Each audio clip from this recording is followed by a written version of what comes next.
있는 그대로 라마나 마하리시 제3장 깨달은 사람. 스리 라마나를 찾아온 많은 방문객들은 나를 깨달은 상태가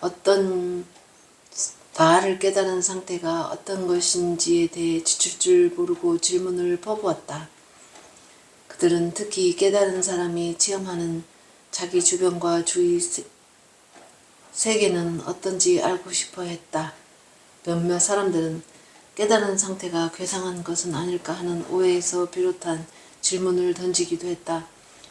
하지만 대다수 사람들의 질문은 다음 4가지 유형으로 묶을 수 있다. 1. 깨달은 사람은 개체의식 individual consciousness 없이 어떻게 살아갈 수 있는가? 모든 사람들이 볼 때는 깨달은 사람도 세상에서 이런저런 활동을 하며 살아가는 것처럼 보인다. 그런데 스리 라마나는 깨달은 사람은 아무것도 하지 않는다라고 자주 말하곤 했다. 어째서 그렇게 말하는가? 깨달은 사람은 세상을 어떻게 인식하는가? 과연 이 세상을 인식하기는 하는가? 깨달은 사람이 머무르는 순수 의식은 깨어있는 상태, 꿈꾸는 상태, 그리고 깊이 잠든 상태와 같은 심신의 상태와 어떤 관련이 있는가? 이런 질문들은 모두 나라는 상태를 체험하는 사람, 깨달은 사람이 따로 존재한다는 믿음을 전제로 한다. 그러나 이런 가정은 잘못되었다. 이것은 깨닫지 못한 사람이 깨달은 사람의 체험을 이해하기 위해 나름대로 고안한 관념적인 틀에 불과하다. 사실 깨달은 사람이라는 표현을 쓰는 것만으로도 이미 그 믿음이 잘못되었다는 것을 알 수 있다. 왜냐하면 깨달은 사람, 주나니, 깨달은 사람이라는 말은 문자 그대로 실체를 아는 자라는 뜻이기 때문이다. 깨닫지 못한 사람들이 그런 표현을 사용하는 이유는 실체를 찾고자 하는 구도자와 실체를 아는 자가 세상에 함께 있다고 여기기 때문이다. 그러나 참나의 입장에서 보면 진실은 이렇다. 깨달은 사람도 깨닫지 못한 사람도 없으며 오로지 순수한 지나나만이 존재한다. 사실 스리 라마나는 이 점에 대해 직접적으로 또는 간접적으로 여러 차례 설명했다. 하지만 그 말의 의미를 개념적으로라도 이해하는 사람이 드물었다.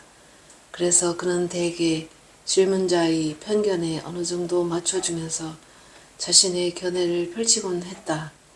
이 장에 실린 대부분의 대화는 깨달은 사람과 깨닫지 못한 사람을 구분하는 질문자의 선입견을 고려한 것이다.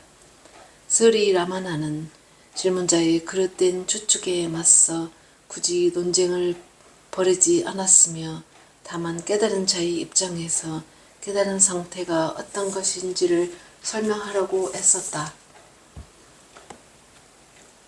속박된 사람과 해탈한 사람을 이룬 사람, 해탈을 이룬 사람, 즉 자유로운 사람 또는 깨달은 사람을 가리킨다. 속박된 사람과 해탈한 사람의 차이는 무엇인가? 보통 사람은 가슴에 있는 자신을 알아차리지 못한 채 머리로 살아가지만 깨달은 사람은 가슴으로 산다. 해탈한 사람은 이곳저곳을 분주히 다니며 많은 사람들이 사물을 접해도 그가 보는 모든 것이 자기 가슴 안에 있는 나이자 그가 깨달은 유일한 지고의 실체인 브라만과 분리되어 있지 않다는 사실을 안다. 보통 사람은 어떤가? 방금 말했듯이 보통 사람은 그저 외부에 있는 대상을 볼 뿐이다. 보통 사람은 세상과 분리되어 있고 스스로 품고 있는 심오한 진리와도 분리되어 있다.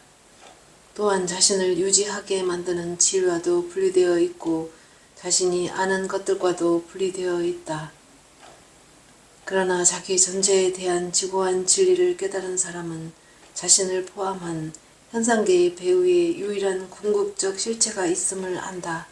그는 모든 개체적인 자아에도 삼라만상에도 영원하지 않고 변하지 않는 것들 속에도 영원 불변의 유일한 실체인 나가 깃들어 있음을 안다.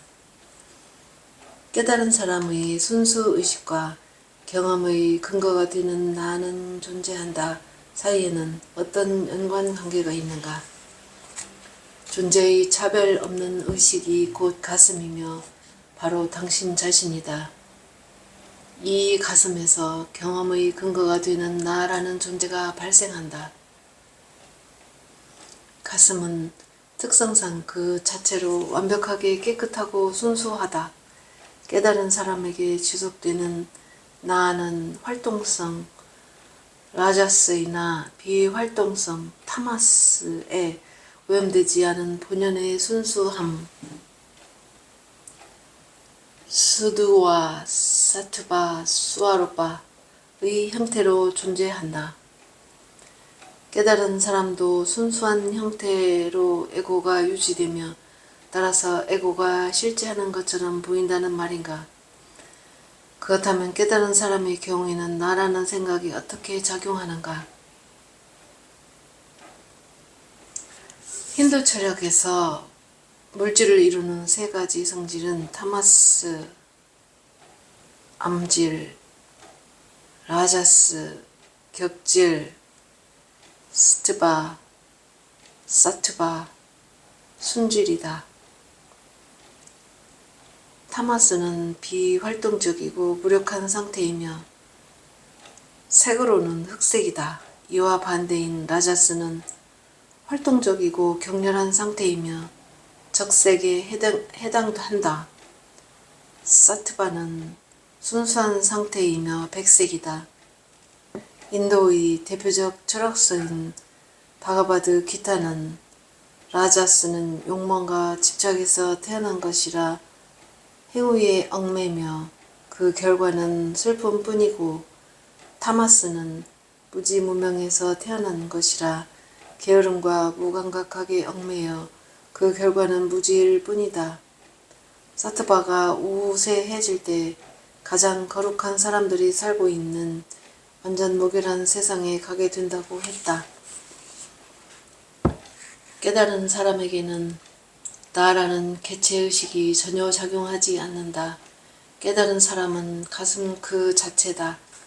우파니샤드에서 완전의식이라고 한 차별이 없으며 순수한 의식과 한 몸을 이루었기 때문이다. 완전의식이야말로 절대자 브라만이며 거꾸로 브라만이 곧 완전의식이다. 깨달은 사람에게도 갈망이 있는가? 보통 사람의 마음은 게으름, 타마스, 게으름과 흥분, 라자스, 흥분이라는 두 가지 기질로 이루어져 있다. 따라서 이기적인 에고의 욕망과 나약함에 휩싸이기 쉽다. 그러나 깨달은 사람의 마음은 깨끗하고 순수하며 고정된 틀이 없고 미묘한 지혜로움 안에서 작용한다.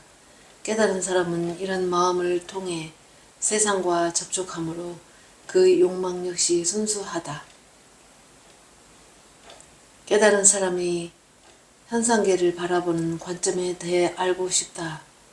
깨달은 후에도 현상계가 인지되는가? 왜 현상계에 대해서 고민하는가?